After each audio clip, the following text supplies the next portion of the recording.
Jill, Don Cherry, the legend, Barry Trotz, every coach, guys like Lane Kiffin. My bad, I apologize. I've played with and worked for many great coaches throughout my career, and I now have the luxury of taking what I learned from those coaches and breaking it down and picking what I liked and picking what I didn't like and combining it to make my own style.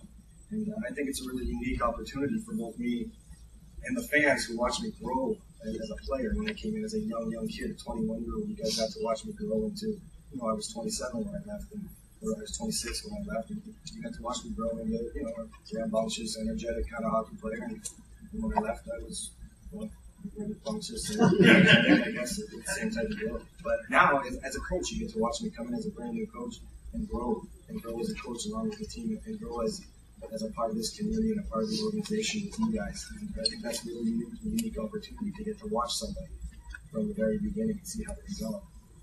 My style as a coach will rely heavily upon my relationships that I forge with my players.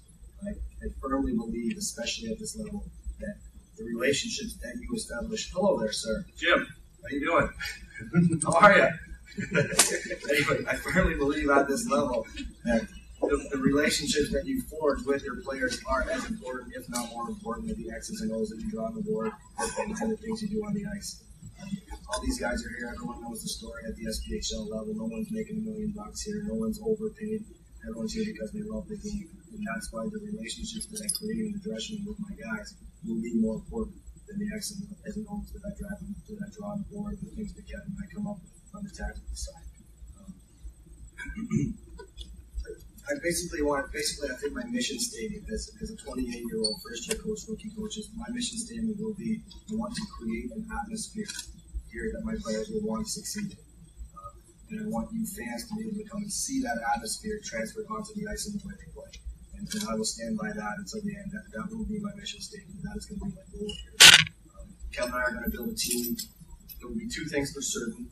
Very fun to watch and very, very hard to play against. We'll sign players who have a high compete level. They want to win as badly as we do, and the people who have been here in the past and the people who run this team.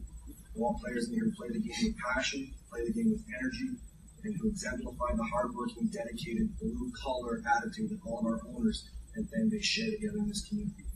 We put together a mixture of high-tempo, puck possession offense, and a tenacious physical defense that will allow us not only to win a lot of games, but sell a whole lot of tickets along the way too, I think.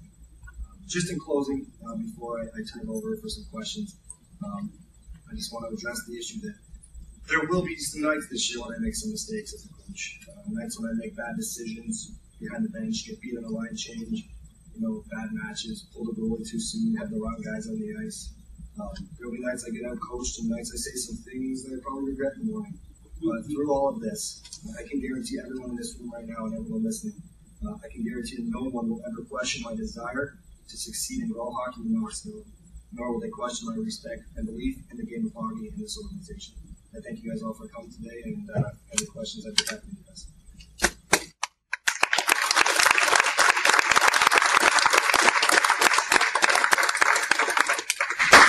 Okay, good. See you later.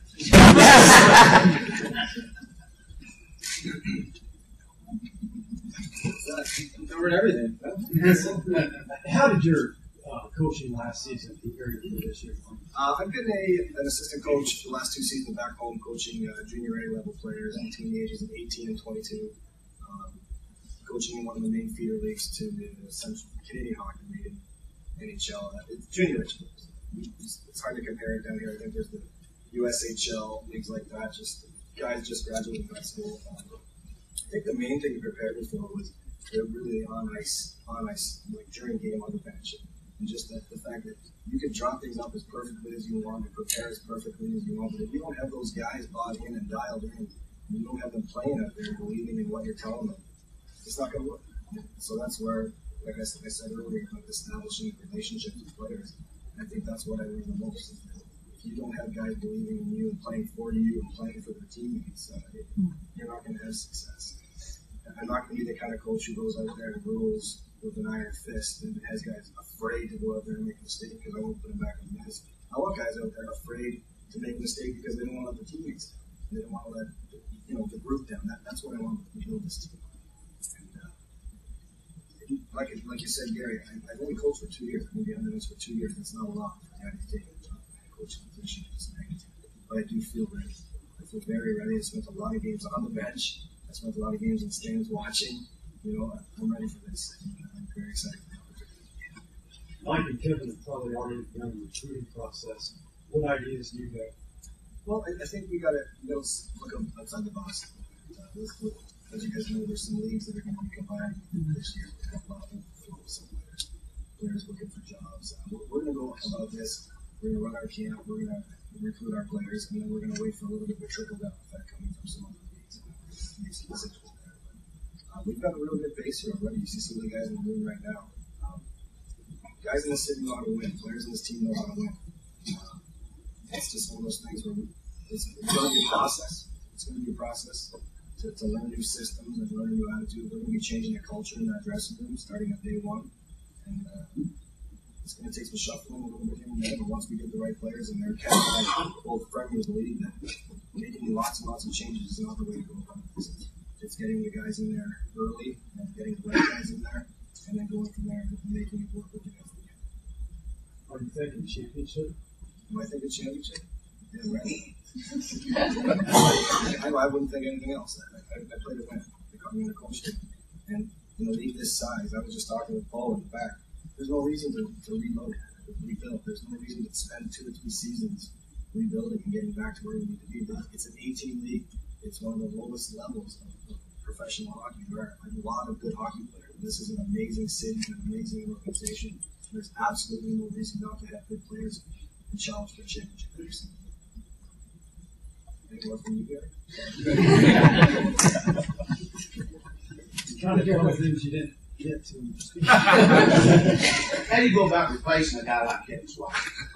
Well, it should be really easy. You really don't. What can I say about Kevin? He's been the heart and soul of this hockey team for as long as it's been here. You don't replace the million points that he puts up every year. You don't replace what he does off the ice, in the dressing room, even in practice. I actually remember practice just watching him do stupid little drills in the corner, just watching him, learning from him, just watching him. You don't replace him, but what you do is you learn from what he's done. And especially having him right here to help me along the way, it's a lot easier to replace him. We're obviously probably going to have to use 4 or 5 guys to replace him statistically, but you know what? There's different ways to go about winning hockey games. And just because we don't have a 100 and 120 point guy anymore doesn't mean we can't get those 120 points. But no, you don't replace guys. Good action. Yeah. Mike, when you were a player, you always was media savvy, and you're very good in front of the camera. You're able to talk. You think that'll probably you'll be able to use that to attract fans and to keep the Ice Bears coming out there. Absolutely. It's no secret we're in the mouth of the beast here in Big Orange Country. We got to do special things to get people to come out and see our product. And it's just a matter of getting them out there a couple times to see what we've got out there. And then they tell the person, they tell 3 people, they tell 30 people, and we go from there. But yeah, I do feel comfortable back here in front of the cameras. And I do really, one of the things that I don't know where it came from, but I just feel like I have this passion, this love for the people that love the same game that I play. If it wasn't for the people up in the stands and the people buying the tickets and the sponsors and the corporate dollars, none of us have a job. None of us have a livelihood.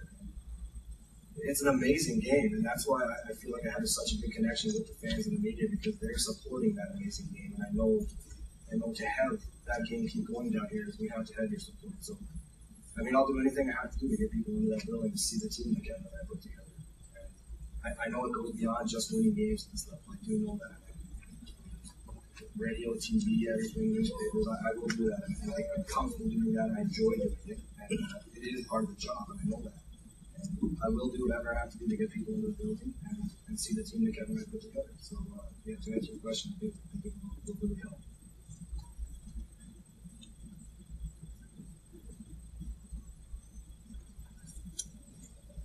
I think I got off easy there.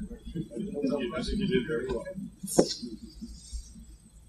Let's wrap it up. If anybody wants any extra interviews along the way, Mike will be here for the next however long it takes. And I want to thank everybody for coming out. Like Mike said, we can't do it without you. without the fans and corporate partners, the Booster Club, everybody that's involved in what we do. Keeping hockey in the South, I wake up, my feet hit the floor every day, and that's what's on my shoulders.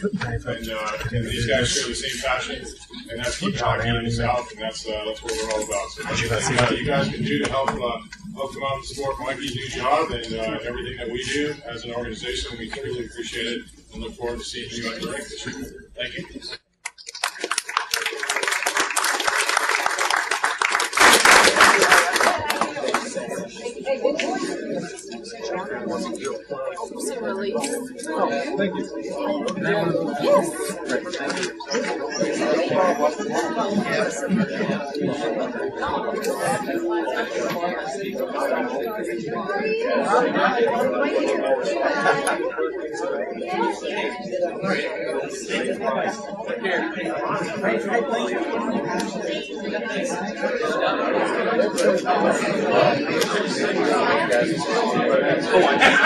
Don't say 1 year.